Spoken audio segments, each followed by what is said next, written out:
وتكون حتى هي مرتاحه نفسيا.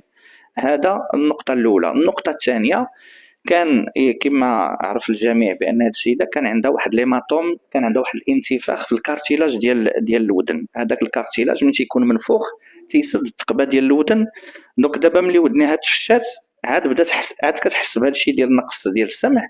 دونك صيفطنا عند الطبيبه، دارت واحد التقرير افيكتيفمون اللي لقات بانه عندها نقص ديال السمع. دونك هادشي راه غادي يدلي به عند الطب الشرعي، والطب الشرعي داك الساعه غيقول الكلمه ديالو باش تاخذ شهاده طبيه اللي غتدلي بها عند القضاء.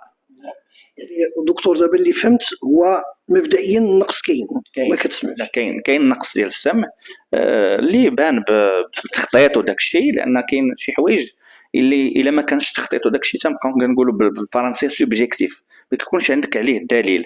ولكن ملي كيكون تخطيط تيكون داك الشيء دليل. وحنايا راه الطب الشرعي هو الكلمه الاخرى، لان